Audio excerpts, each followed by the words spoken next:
ಉದ್ಭವ ಶ್ರೀಕೃಷ್ಣನ ಭವನಕ್ಕೆ ಬಂದು ಪ್ರಭುವಿಗೆ ಸಾಷ್ಟಾಂಗ ಪ್ರಣಾಮ ಮಾಡಿ ಅವನ ಪಾದ ಬಳಿ ಕುಳಿತ. ಕೆಲ ಹೊತ್ತು ಅವನನ್ನೇ ದೃಷ್ಟಿಸಿ ನೋಡಿ ಶ್ರೀಕೃಷ್ಣ ದೃಷ್ಟಿಯನ್ನು ಕೆಳಗೆ ಹಾಕಿ ಏನೋ ಹೇಳದೆ ಮೌನವಾಗಿದ್ದ. ಆಮೇಲೆ ಹೇಳಲಾರಂಭಿಸಿದ. ಉದ್ಭವ, ನಿನ್ನೊಡನೆ ಬಹಳ ಮಾತನಾಡುವುದಿದೆ. ಎಲ್ಲಿಂದ ಆರಂಭಿಸಲೆಂದು ತಿಳಿಯುತ್ತಿಲ್ಲ. ಇಷ್ಟರಲ್ಲೇ ನೀನು ಬಹುದೂರದ ಪ್ರಯಾಣವೊಂದನ್ನು ಆರಂಭಿಸಬೇಕಾಗಿದೆ. ಉದ್ಭವ ಏನೂ ತಿಳಿಯದೆ ಅರಳಿದ ಕಂಗಳಿಂದ ಶ್ರೀಕೃಷ್ಣನನ್ನು ದಿಟ್ಟವಾಗಿ ನೋಡಿದ. ಶ್ರೀಕೃಷ್ಣ ಮುಂದುವರೆಸಿದ. ಕೃಷ್ಣ, ನೀನು ಅರ್ಜುನನಂತಲ್ಲ ತಾನೇ? ಉದ್ಭವ, ಹಾಗಂದರೇನು ಪ್ರಭು? ಜೀವನಕ್ಕೆ ಅತ್ಯುತ್ತಮ ಪ್ರಯುಕ್ತವಾದ ದೃಷ್ಟಿಯೊಂದನ್ನು ದೀಪಿಕೆಯಂತೆ ಅವನಿಗೆ ಮಹಾಭಾರತ ಯುದ್ಧದ ಆರಂಭದ ದಿನ ಉಪದೇಶಿಸಿದೆ. ಅದನ್ನು ಅವನು ಕೇವಲ 20 ದಿನಗಳ ಅಂತರದಲ್ಲಿ ಮರೆತ. ಕರ್ತವ್ಯ ಕರ್ಮವನ್ನು ಮಾಡುವುದೇ ಈಶ್ವರಾರಾಧನೆಯೆಂದು ಅದು ಒಮ್ಮೊಮ್ಮೆ ಘೋರವಾಗಿ ಕಂಡರೂ ಮನುಷ್ಯನಿಗೆ ಅದರಲ್ಲಿ ಪಾಪವಿಲ್ಲವೆಂದು, ಅದರಲ್ಲಿ ಅವನು ಈಶ್ವರನ ನಿಮಿತ್ತ ಮಾತ್ರ ಎಂತಲೂ ತಿಳಿಸಿ. ಈ ಯೋಗದಲ್ಲಿ ಆತ್ಮಜ್ಞಾನವು ಭಗವದ್ಗೀತೆಯ ಅಡಗಿರುವುದರಿಂದ ಇದೇ ಪೂರ್ಣಯೋಗವೆಂದು ತಿಳಿಸಿ. ಯುದ್ಧವು ಕ್ಷತ್ರಿಯನಿಗೆ ಅನಿವಾರ್ಯವಾದಾಗ ಅದು ಒಂದು ಯೋಗ ಎಂದು ಬೋಧಿಸಿದೆ. ಯುದ್ಧ ಮುಗಿಯುವ ತನಕ ಅವನು ಮರುಮಾತನಾಡಲಿಲ್ಲ. ಅದು ಮುಗಿದ ಮೇಲೆ ಆ ಮೋಹ ಅವನ ಹಿರಿಯಣ್ಣನಿಗೆ ಅಡರಿತು. ರಾಜ್ಯ ಬೇಡವೆಂದ ಬಂಧು ಬಾಂಧವರನ್ನು ರಾಜ್ಯಕ್ಕಾಗಿ ಕೊಂದದ್ದು ಪಾಪ ಎಂದು ಗೋಳಾಡಿದ. ವ್ಯಾಸರು ಪ್ರಾಯಶ್ಚಿತ್ತ ಬೇಕಾದರೆ ಅಶ್ವಮೇಧ ಮಾಡು ಎಂದರು.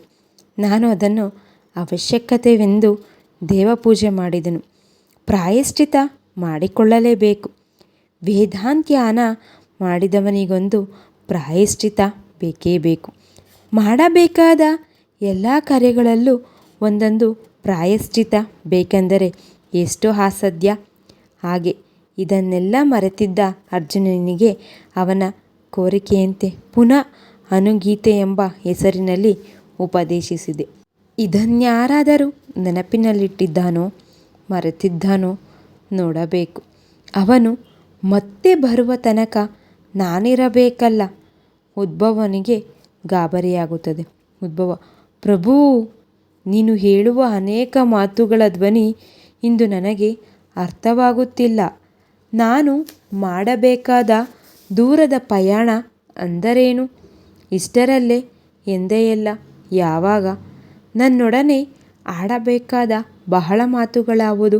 ನೀನು ಅರ್ಜುನನಿಗೆ ಉಪದೇಶಿಸಿದ ಗೀತಾ ತತ್ವಗಳನ್ನು ಕೇಳಿ ಬಲ್ಲೆ. ಅರ್ಜುನನಂತೆ ನನಗೆ ವಿಸಂಸ್ಕೃತಿ ಇಲ್ಲವೆಂದಿಟ್ಟುಕೋ. ನನಗೆ ನೀನು ಈಗ ಹೇಳಿಲಚ್ಚಿಸುವೆಯಾ? ಹೊಸ ಶಾಸ್ತ್ರ ಯಾವುದು? ಅರ್ಜುನ ಮತ್ತೆ ಬರುವುದು ಯಾವಾಗ? ಈಗ ಅವನ ನೆನಪು ಏಕೆ? ಅವರಿಗೆ ನೀನು ಇರುವುದು ಅಸಂಭವ ಏಕೆ? ಶಂಕೆ ಏಕೆ?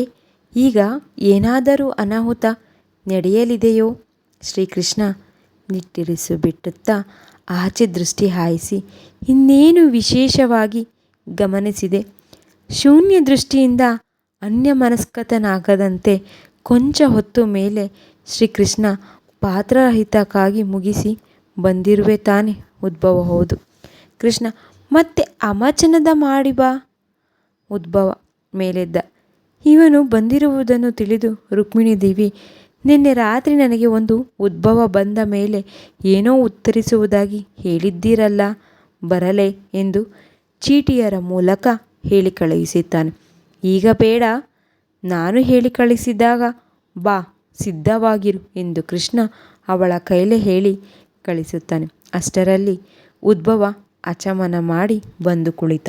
ಶ್ರೀಕೃಷ್ಣ, ಉದ್ಭವ ಯಾದವರೆಲ್ಲ ವಿನಾಶ ಹೊಂದಿದ ಮೇಲೆ ಉಳಿಯುವ ವೀರರಲ್ಲಿ ನನ್ನ ಜ್ಞಾನ ಸಂತತಿಯಾಗಿ ಉಳಿಯುವವನು ನೀನೊಬ್ಬನೇ. ರಾಷ್ಟ್ರಕ್ಕಾಗಿ ರಾಜಕೀಯ ತತ್ವಗಳ ನಂಬಿಕೆಗಳ ಆಚರಣೆಗಳ ಉತ್ತರಾಧಿಕಾರಿಯಾಗಿ ಉಳಿಯುವನು ನನ್ನ ಮರಿಮಗ ವಜ್ರನೊಬ್ಬನೇ, ಅನಿರುದ್ಧನ ಮಗ. ಈಗ ನೀವಿಬ್ಬರೂ ದ್ವಾರಕೆಯನ್ನು ಬಿಟ್ಟು ಹೊರಡಿ. ಏನೂ ನೆಪ ಮಾಡಿದರೂ ಸರಿ, ಪ್ರಶ್ನೆ ಕೇಳಬೇಡ. ನಾನು ಹೇಳುವುದನ್ನೆಲ್ಲ ಗಮನವಾಗಿ ಮೊದಲು ಕೇಳು, ನೆನಪಿನಲ್ಲಿಟ್ಟುಕೋ. ಮುನಿಶಾಪದ ಪ್ರಸಂಗ ನಿನಗೆ ಗೊತ್ತಿರಬೇಕಲ್ಲವೇ? ಇನ್ನು 7 ದಿನಗಳ ನಂತರ ಇಡೀ ದ್ವಾರಕೆ ನನ್ನ ಈ ನಿವಾಸವೊಂದನ್ನು ಹೊರತುಪಡಿಸಿ ಸಮುದ್ರದಲ್ಲಿ ಮುಳುಗುತ್ತದೆ. ಈ ನೆಪ ಮಾಡಿ ನಮ್ಮವರನ್ನೆಲ್ಲ ಪ್ರವಾಸಕ್ಕೆ, ಪಿಂಡರಾಕ ಕ್ಷೇತ್ರಕ್ಕೆ ತೀರ್ಥಯಾತ್ರೆಯ ನೆಪದಲ್ಲಿ ಕಳುಹಿಸಲು ಏರ್ಪಡಿಸಿದ್ದೇನೆ. ಇಂದೋ ನಾಳೆಯೋ ಮಹಾಪ್ರಸ್ಥಾನ, ಆ ದೊಡ್ಡ ವಲಸೆ ನಡೆಯುತ್ತದೆ. ಪ್ರವಾಸಕ್ಕೆ ಏಕೆಂದು ಕೇಳುವೆಯಾ? ದೊರೆಯ ಅಪ್ಪಣೆಯಂತೆ ಸಾಂಬ ಹಡೆದ ಕಬ್ಬಿಣದ ಒನಕೆಯಿಂದ ಅಲ್ಲಿನ ಸಮುದ್ರ ತೀರದಲ್ಲೇ ಅರಮನೆಯ ದೂತರು ಕಲ್ಲುಗಳ ಮೇಲೆ ತೇದು ತೇದು ನೀರಿಗೆ ಹಾಕಿದ್ದಾರೆ.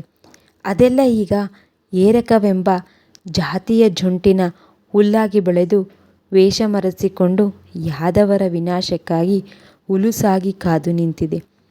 ನಮ್ಮವರನ್ನು ಮದ್ಯಪಾನ ಯಾರು ಮಾಡದಿರುವಂತೆ ಆಜ್ಞೆ ಮಾಡಲಾಗಿದೆ. ಎಂಥ ವಿಡಂಬನೆ! ಬೆಳೆದು ನಿಂತ ದುಶ್ಚಟ ಒಂದು ರಾಜನಾಜ್ಞೆಗೆ ಹೋಗಿಬಿಡುವುದೇ? ಕದ್ದು ಕುಡಿಯಲಾರಂಭಿಸಿದ್ದಾರೆ. ಪಾನ ಬೇಡ ಅಷ್ಟೇ ತಾನೇ ಎಂದು ಕುಹಕ ಮಾಡಿ ಅದನ್ನೇ ಆಹಾರದಲ್ಲಿ ಬೆರೆಸಿ ತಿನ್ನಲಾರಂಭಿಸಿದ್ದಾರೆ. ಅನ್ನದಲ್ಲಿ, ಭಕ್ಷ್ಯದಲ್ಲಿ, ಎಲ್ಲದರಲ್ಲೂ ಮದ್ಯವೇ ಬೆರೆತಿದೆ ಅವರಿಗೆ. ಆದದ್ದರಿಂದ ನಿನಗೆ ನನ್ನ ಹೃದಯಾಂತರಾಳದ ಕೆಲವು ವೇದಾಂತ ಮರ್ಮಗಳನ್ನು ಉಪದೇಶಿಸಲು ಕರೆಸಿದೆ. ಉದ್ಭವ ಗದದ್ಗದನಾಗಿ ನಿಶ್ಶಬ್ದವಾಗಿ ಕಣ್ಣೀರು ಹಾಕುತ್ತಾ ಅಧೋಮುಖನಾಗಿ ಕೊಡುತ್ತಾನೆ. ಕೊಂಚ ಹೊತ್ತು ಮೌನ. ಆಮೇಲೆ ಧೈರ್ಯ ತಂದುಕೊಂಡು ಉದ್ಭವ ಕೇಳುತ್ತಾನೆ, ಪ್ರಭು, ನಾನು ಯಾದವನಷ್ಟೇ. ನನಗೂ ಮುನಿಶಾಪ ತಟ್ಟಲಿ, ನಾನು ನಿನ್ನೊಡನೆಯೇ ಬರುತ್ತೇನೆ. ನನ್ನನ್ನು ಈ ಗಳಿಗೆಯಲ್ಲಿ ದೂರ ಅಗಲಿಸಬೇಡ ಪ್ರಭು. ಕೃಷ್ಣ, ಮಿತ್ರ, ನನ್ನನ್ನು ಹೃದಯ ಅಂತರಾಳದಿಂದ ಪ್ರೀತಿಸುವವರನ್ನು ನಾನು ಎಂದಿಗೂ ಅಗಲಲಾರೆ. ಅವರವರ ಹೃದಯದಲ್ಲೇ ಇದ್ದು ಅವರೊಡನೆ ಸಂಭಾಷಿಸುತ್ತಿರುತ್ತೇನೆ. ಹೊರ ಹೊದ್ದಿಕೆಯ ಈ ಹಲವಾರು ಶರೀರವನ್ನು ಮಾತ್ರ ಕಳಚಬೇಕಾಗುತ್ತದೆ. ಒಂದೇ ರೂಪದಲ್ಲಿ ಕಾಲಪ್ರವಾಹದಲ್ಲಿ ನಾನು ಇರಲು ಇಚ್ಛಿಸುವುದಿಲ್ಲ. ಲೀಲಾಭೂತಿಯಲ್ಲಿ ಕಾಲಕ್ಕೆ ಪ್ರವೇಶಿಸಲೇಬೇಕು. ಯಾವುದೂ ಅದರಲ್ಲಿ ತಟಸ್ಥವಾಗಿರಬಾರದು. ನಾನು ಸಹ ನನ್ನಿಷ್ಟದಿಂದಲೇ ಈ ನಿಬಂಧನೆಗೆ ಒಳಗಾಗಿದ್ದೇನೆ. ಇಲ್ಲವಾದರೆ ನನ್ನ ಎಲ್ಲ ಅವತಾರಗಳು ಯಾವುವು ಮುಗಿಯುವುದೇ ಹೋದರೆ ಪ್ರಗತಿಯ ಸಂದರ್ಭದಲ್ಲಿ ಅಸಂಗತವಾಗಿ ಉಳಿದು ಬಿಡುತ್ತವೆ. ನನ್ನದೇ ಅನುಗೀತೆಯ ಈ ಮಾತನ್ನು ಕೇಳಿಲ್ಲವೇ? ಯಾವ ಯೋನಿಯಲ್ಲಿ ಅಂತರಾಳವೋ ಆ ನಿಯಮಗಳು ನಾನು ಅನುಸರಿಸುತ್ತೇನೆ. ನನ್ನಿಷ್ಟ ಅದು. ನನಗೆ ಮೀರಿದ ಸಂಬಂಧ ಅದೇನೂ ಅಲ್ಲ. ನೀನು ವಿಶಾಲ ಬದರಿಗ್ರಾಮಕ್ಕೆ ಈಗಲೇ ಹೊರಡಬೇಕು. ಅಲ್ಲಿ ನನ್ನನ್ನು ಧ್ಯಾನಿಸುತ್ತಾ ನಿನ್ನ ಕಾಲ ಬರುವ ತನಕ ತಪೋನಿತರನಾಗಿರು. ನಾನು ಇನ್ನು ನನ್ನ ಭಕ್ತರಿಗಾಗಿ ಅಲ್ಲಿ ಸದಾ ವಾಸ ಮಾಡುತ್ತೇನೆ. ಭಕ್ತಪೂರ್ಣರಾದವರಿಗೆ ಹೇಗೆ ಕಾಣುತ್ತಿರುತ್ತೇನೆ ಎಂದರೆ, ನಾನೀಗ ನಿನಗೆ ಉಪದೇಶಿಸುವ ಯೋಗ ಮುಂದೆ ನಿನ್ನಿಂದಲೇ ಉಳಿಯಬೇಕಾಗಿದೆ ಎನ್ನುತ್ತಾ ಶ್ರೀಕೃಷ್ಣ ಅವನಿಗೆ ಭಕ್ತಿಯೋಗ ರಹಸ್ಯವನ್ನು, ಉಪಾಸನೆಯ ಪ್ರಕಾರವನ್ನು ಸಾಂಗವಾಗಿ ಉಪದೇಶಿಸುತ್ತಾನೆ. ಈ ಯೋಗವನ್ನು ನಾನು ಮೊದಲೇ ಚತುರ್ಮುಖ ಬ್ರಹ್ಮನಿಗೆ ಉಪದೇಶಿಸಿದ್ದೆ. ಅವನಿಂದ ಮನುವಿಗೂ, ಅಲ್ಲಿಂದ ಭೃಗ್ವಾದಿಗೂ, ಸಪ್ತರ್ಷಿಗಳಿಗೂ, ಮುಂದೆ ಪಿತೃಗಳ ದೇವತೆಗಳಿಗೂ, ದಾನವರು, ಗುಹ್ಯಕರು, ಹೀಗೆ ನಾನಾ ಪರಂಪರೆಗಳಲ್ಲಿ ಹರಿದು ಅದು ಮುಂದೆ ನಷ್ಟವಾಯಿತು. ವೇದಾಕ್ತವಾಗಿ ಆಗಿದ್ದರೂ ಈ ವಾಣಿಯ ಕಲಾ ಪ್ರವಾಹದಲ್ಲಿ ಅವರವರ ಪ್ರಕೃತಿ ಧರ್ಮದಂತೆ ಈ ವಿದ್ಯೆಯು ವಿಕೃತ ಹೊಂದುತ್ತಾ ಪಾಖಂಡಿಗಳಿಂದ ನಷ್ಟವಾಯಿತು. ಕೇವಲ ಕರ್ಮಗಳಿಂದ ಸಂಪಾದಿತವಾದ ಲೋಕಗಳು ಶಾಶ್ವತವಲ್ಲ. ಭಕ್ತಿಯೋಗ ನಿಷ್ಠೆಗೆ ದೇವಾದಿ ಪದವಿಗಳಾಗಲಿ, ಕೈವಲ್ಯವೆಂಬ ಸಾತ್ವಿಕವಾಗಲಿ, ಲೋಕವಾಗಲಿ, ನಾನು ಯೋಗಸಿದ್ಧಿಗಳಲ್ಲಾಗಲಿ ಐಹಿಕ ಸುಖಗಳಲ್ಲಾಗಲಿ ರುಚಿಸುವುದಿಲ್ಲ. ಹಾಗೆ ರುಚಿಸಿದರೆ ಅದು ಕಪಟ ಯೋಗವೆಂದು ಖಚಿತಪಡುತ್ತದೆ. ಹಾಗೊಬ್ಬ ನನಗಾಗಿಯೇ ಬಾಳುವ ನಾನೇ ಅವನಿಗೆ ಎಲ್ಲವೂ ಆಗಿರುವೆ. ಯೋಗಿಯು ನಕ್ಕರೆ ಸಿಕ್ಕರೆ ಅವನನ್ನು ನಾನೇ ಅನುಸರಿಸುತ್ತೇನೆ. ಅಷ್ಟು ಪ್ರಿಯನು ನನಗೆ ಬೇರಾರೂ ಇಲ್ಲ. ಲಕ್ಷ್ಮೀದೇವಿಯಾಗಲಿ ಸಂಕಷ್ಟನಾಗಲಿ ಬೇರಾರೂ ನನಗಿಂತ ನನಗೇ ಹೆಚ್ಚು ಪ್ರಿಯರಲ್ಲ. ಅದಕ್ಕೆಂದೇ ನಿನ್ನನ್ನು ಕರೆದು ಯೋಗವನ್ನು ಉಪದೇಶಿಸಿದ್ದೇನೆ. ಶ್ರೀಕೃಷ್ಣನ ಮಾತು ನಿಲ್ಲಿಸಿದ.